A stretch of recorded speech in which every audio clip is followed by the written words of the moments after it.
Assalamualaikum warahmatullahi wabarakatuh. Kembali lagi bersama lapakkode.net. Kali ini kita akan melanjutkan materi yang kemarin, yaitu kemarin kita bahas tentang detail dosen. Hari ini kita akan membuat modal untuk dosen. Jadi membuat modal untuk dosen, kemudian hapus untuk data dosen. Jadi nanti ini akan berisikan tambah data.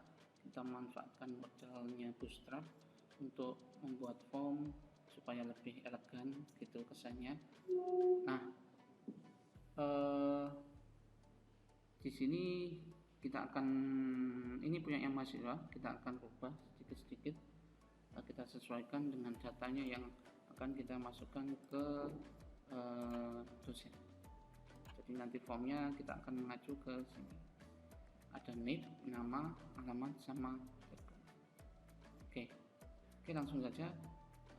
Untuk yang ini, untuk dosen ini ada di filenya, ada di index, ada di view index, punyanya di folder dosen. Jadi kita langsung buka, ini dosen, masuk di sini index. Nah, kita sesuaikan dulu beberapa elemen, mulai dari ID ini kita ganti supaya nanti mudah. Kita sesuaikan, ini bukan form mahasiswa tapi form dosen. Nah, kita sesuaikan semuanya, yang ada mahasiswanya kita ganti dengan dosen. Oke, kita sesuaikan yang ada di sini, tabelnya NIP, nama, alamat, sama telepon. Berarti ini NIP, ini NIP, ini juga NIP, kemudian nama, ini juga nama,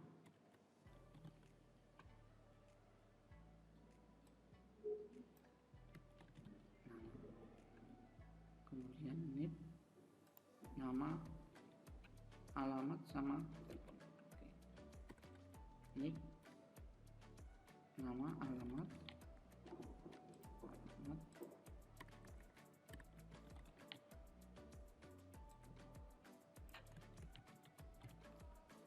Nah, karena kita tidak menggunakan ini tidak berupa select, tidak berupa combo box, tidak berupa select, maka kita sesuaikan isinya. Karena telepon ini langsung isi, bukan pilihan, maka di sini ini kita hapus. Nah, ini kita hapus. Nah, ini kita ganti. Ini kita ganti. Ini kita copy, sorry. Ya, kita copy ini.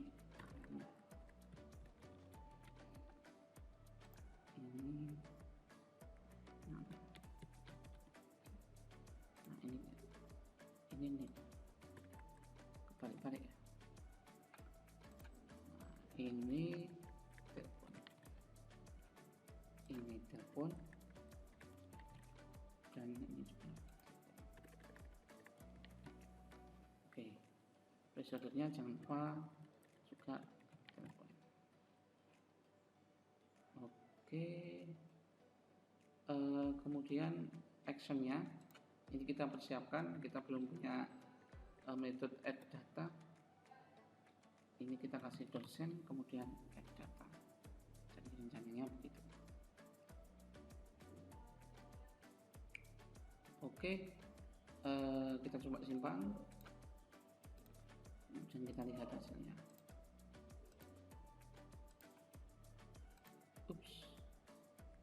Tombolnya kita belum sesuaikan. Jadi tombolnya itu ketika diklik dia manggil apa? Nah, karena di sini targetnya adalah form mahasiswa. Sedangkan tadi kita isi adalah kita ganti dosen. Ya, kayaknya begitu. Nah, form dosen. Dan kita harus sesuaikan. form dosen. Oke, kita simpan. Oke, terus oke, NIP, nama, alamat, telepon. Nah, tambah data mahasiswanya ini ya, yang belum tambah data mahasiswa. Judul formnya gimana ya? Sebentar. Oh, itu ada di script nanti ya, ada di CS-nya, ada di sini. Karena script ini defaultnya adalah tambah mahasiswa.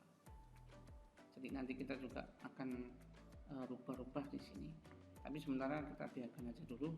Yang penting datanya bisa masuk. Oke ya. Oke.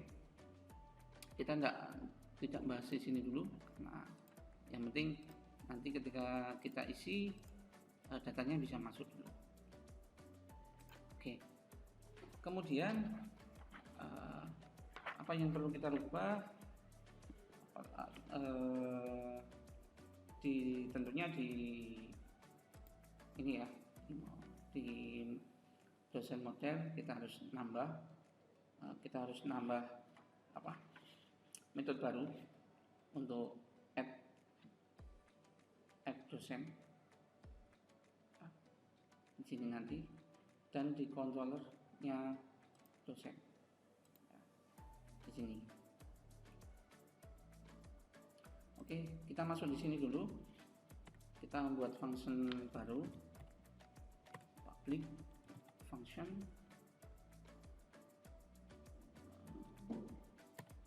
Kita kasih nama fungsinya adalah apa ya?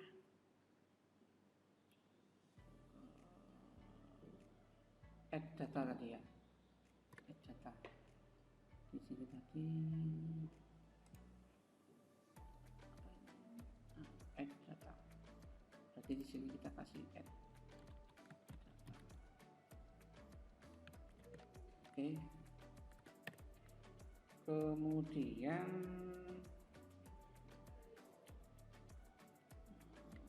kita if dulu, kita cek dulu.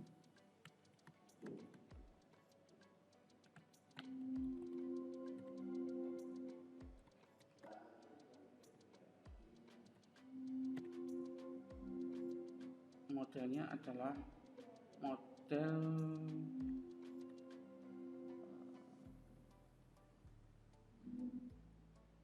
dosen model.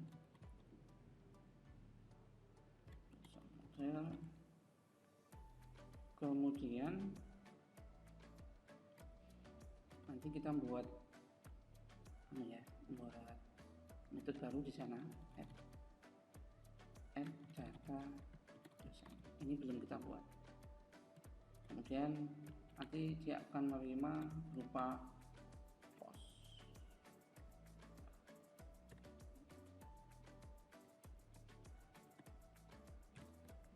Nah, nanti kita cek apakah data yang memang dimasukkan itu berhasil atau tidak. Kita cek di sini. Nah, kita panggil flashernya supaya muncul nanti flashernya, set flasher. Karena ini berhasil, berarti berhasil. Ini sesuai flasher yang kita punya kemarin, yang sudah kita buat. Jadi di sini kita punya flasher. Ini untuk menentukan notifikasi alatnya. Nanti filenya bisa dilihat di sini. Ini untuk menampilkan pesan ketika data itu masuk atau tidak. Ini berhasil. Kemudian tentunya kata-katanya nanti aksinya apa? Ditambahkan. Kemudian bentuknya kita pakai sukses.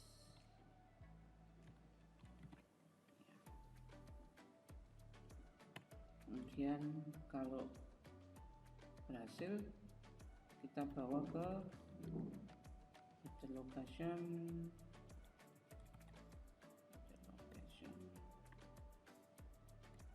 Oke, ini kita panggil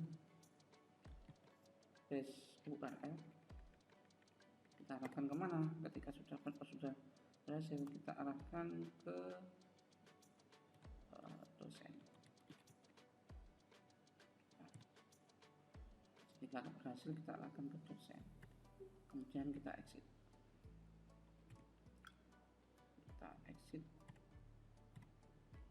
Nah, kalau ternyata gagal, maka kita kasih flasher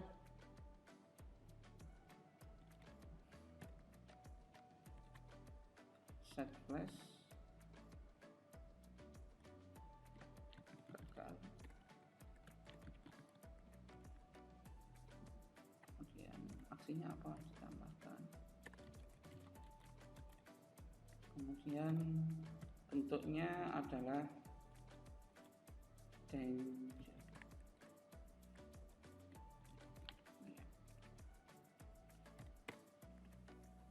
Kemudian kita arahkan kembali. Ini kita copy saja ya, hemat waktu. Oke, ini.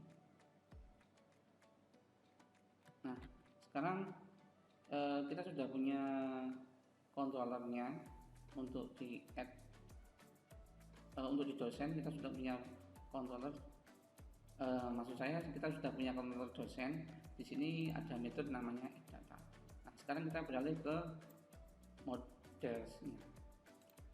Di model berarti kita harus membuat metode. Nah, ini namanya tadi add-data dosen. Berarti kita harus membuat metode di sini, metode baru namanya add-data dosen.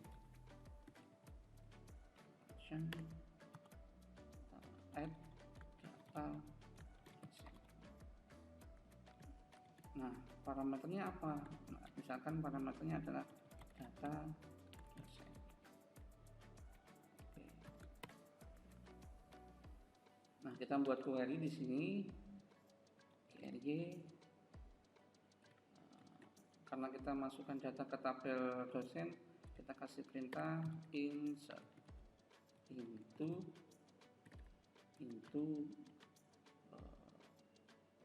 dosen, kemudian values.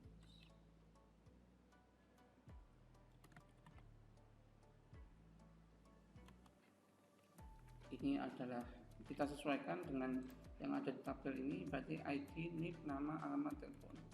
Karena ID dosen itu auto enrollment, kita kosongi seperti ini. Kemudian kita banding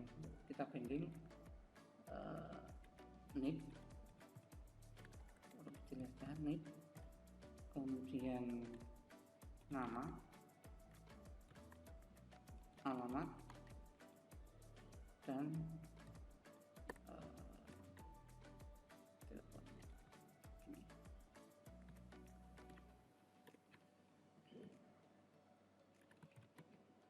Oke, jangan lupa titik koma. Setelah itu kita panggil objeknya dp, kemudian kita sudah punya query, kita sudah punya di sini. Nah, ini bisa ada stnt berupa query, kita siapkan ini, kita pakai di sini. Query-nya apa? Yang di atas itu $.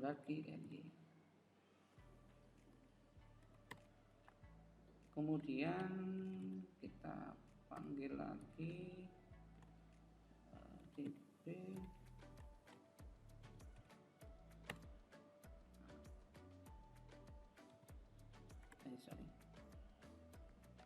NIP,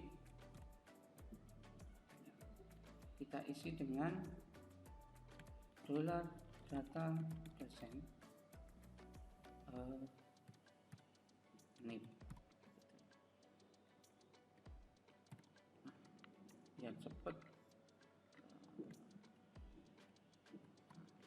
kita tinggal ganti ini.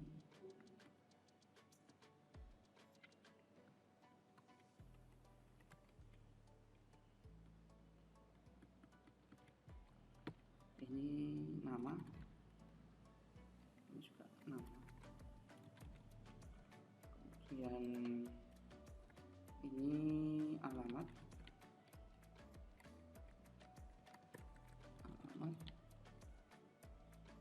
ini telepon,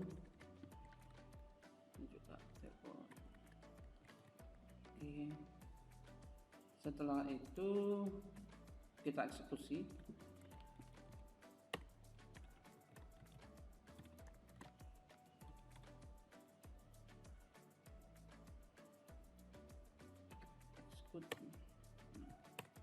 Kemudian ini akan menghasilkan jadi di sini di counternya ini kita tentukan apakah proses ini ketika dikondisikan itu lebih besar dari 0 atau tidak. Kalau iya berarti dia berhasil, kalau tidak berarti gagal. Nah itu kita return dari sini. Jadi kita sudah punya, saya tulis dulu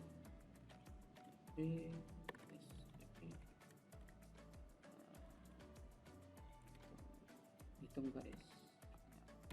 Nah, hitung baris itu dari sini. Dari sini. Jadi kita sudah punya metode namanya hitung baris.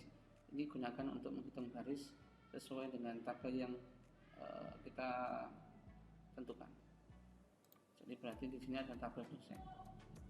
Jadi kalau ternyata menambah baris baru, berarti di sini akan muncul berhasil. Artinya kan dia akan nambah baris baru lebih dari 0. Tapi kalau gagal, tapi kalau tidak, berarti dia statusnya nanti adalah gagal. Oke, kira-kira begitu maksudnya. Oke, jangan lupa kita simpan add data dosen. Oke, jadi kalau ternyata nanti diisi, dia akan masuk ke dosen lagi. Jadi ini kalau formnya diisi, nanti akan masuk ke dosen. Coba kita tambahkan, mudah-mudahan berhasil. Namanya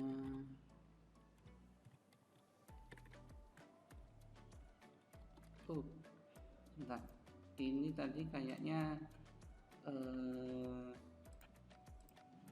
untuk tipenya ini, untuk tipe NIP ini number, seharusnya ini teks ya.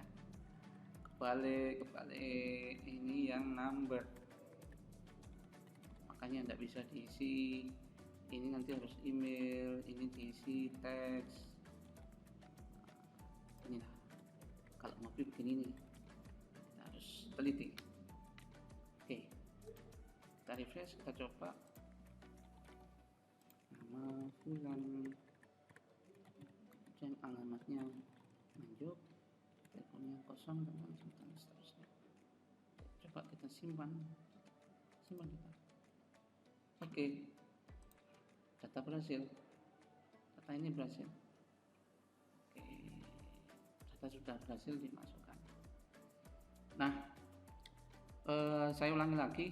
Jadi yang pertama tadi kita sesuaikan ID-nya apa, kemudian isi-isinya, kemudian ini kita arahkan ke controller mana yang nanti akan handle ketika form ini dikirim.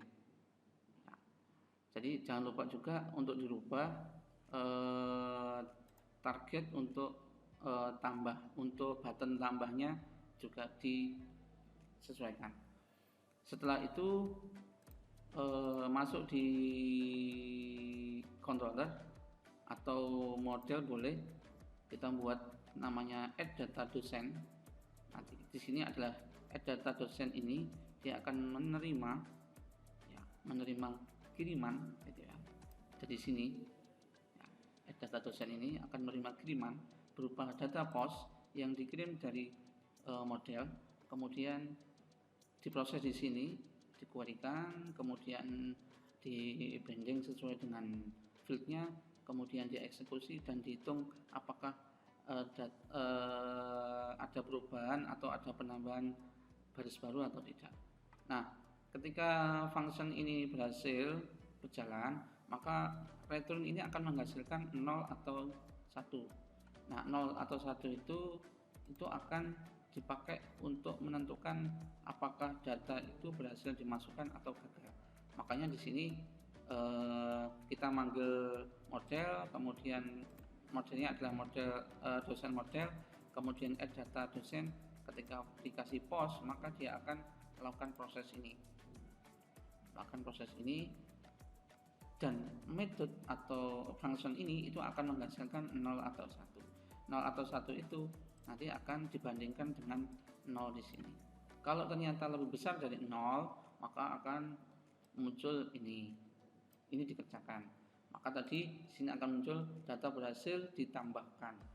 Ya, ini punyanya Flasher. Jadi Flasher ini. Ya. Oke, ini. Kira-kira seperti ini Flashernya. Kemudian kemana lagi ya?